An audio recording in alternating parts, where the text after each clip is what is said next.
You will rush to the world only if the world is seen as different from God.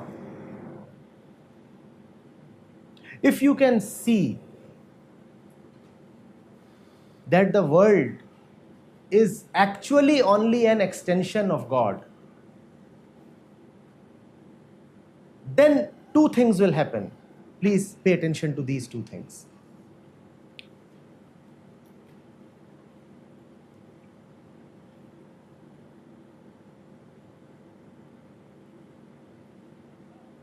If you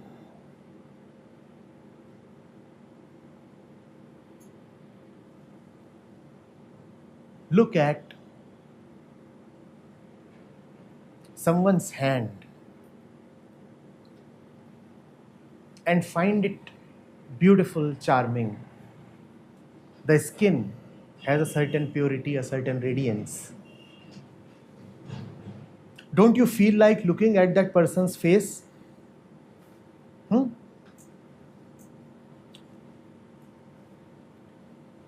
The world is the extended hand of God.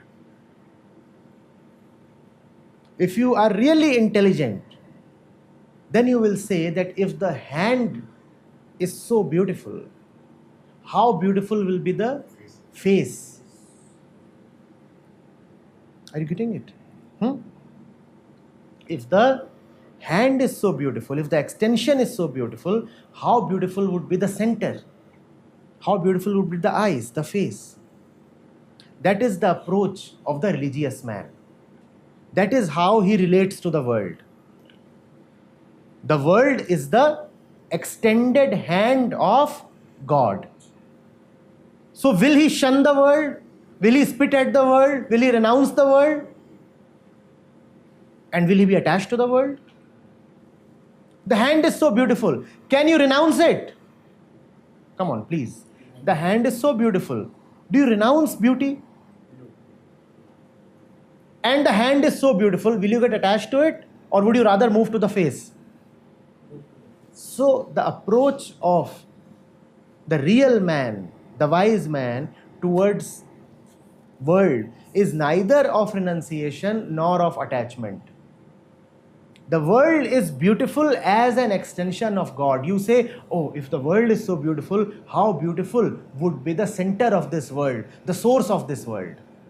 If the hand is so beautiful, how beautiful would be the center, the face? So the world then is Shakti. The world then is the mother goddess. The world then is Kali. Yes? And the center of Shakti is Shiv. The world is an extension of Shiv in the form of Shakti. What you see spread all around yourself is nothing but Shiva in his dance. Shiv, when he is dancing, is Shakti. Shakti is nothing but Shiv in motion. When Shiv is in motion, he is called Shakti. And Ramakrishna was a worshipper of Shakti. When you are worshipping Shakti, you are worshipping nothing else but Shiv. Right? If the face is somehow not available for you to be seen, you may as well worship the hand. Let's say the face is hidden for some reason. Let's say your eyes cannot look at the face. Then it would not be improper to worship the hand. Are you getting it? So when you are worshipping the world as mother, when you are worshipping woman as mother, you are actually worshipping Shiv, truth. You are saying, oh, if your creation can be so beautiful, how beautiful would you be? Are you getting? And that is why when Ramakrishna would come across a lady, he would simply say, mother. Are you getting it? By mother he meant Shakti.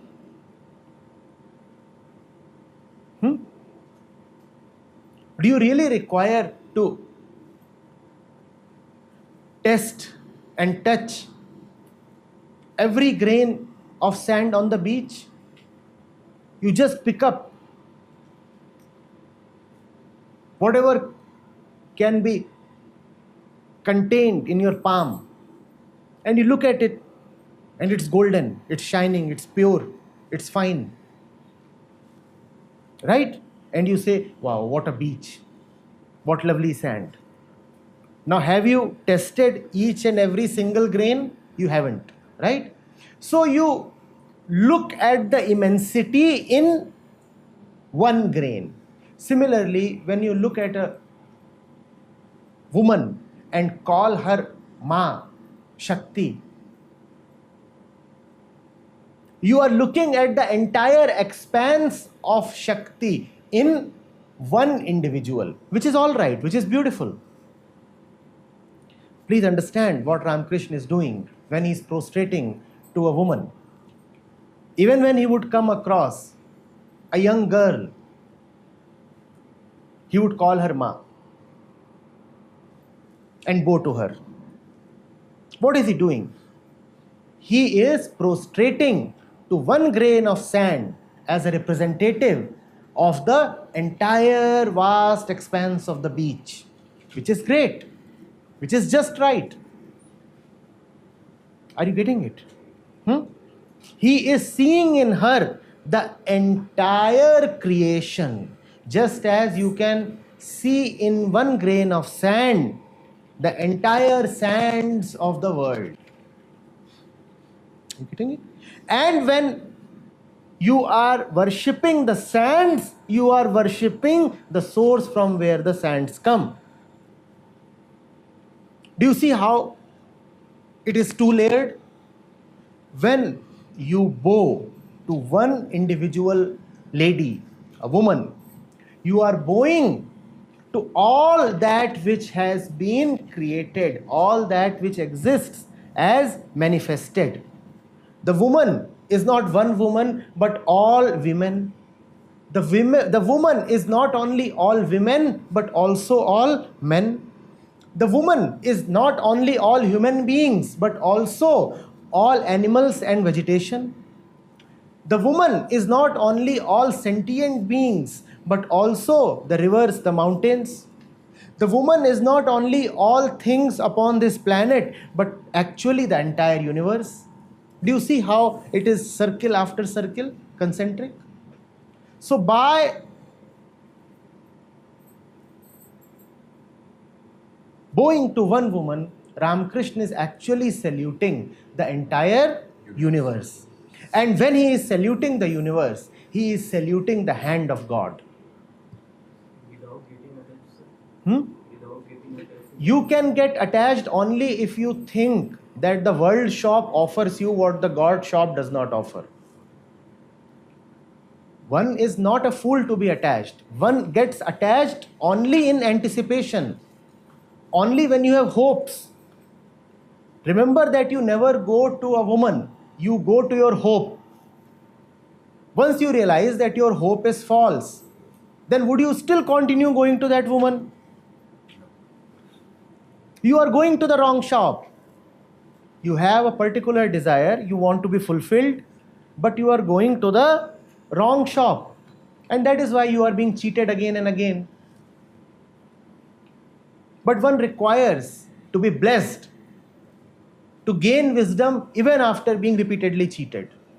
Otherwise, if the shadow of foolishness is there on the mind, then one will get cheated 1,000 times and still be prepared to be cheated once again.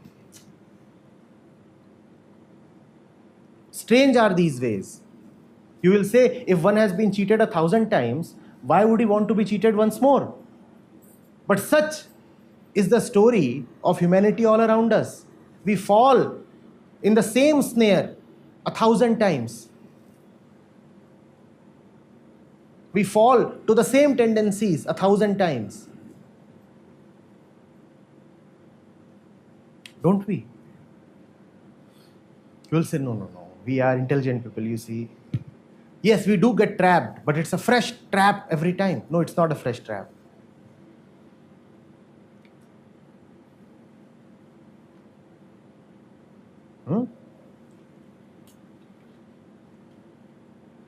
Hope is a very dangerous animal. It can make you do the most stupid things. It can make you fall in the same trap a million times.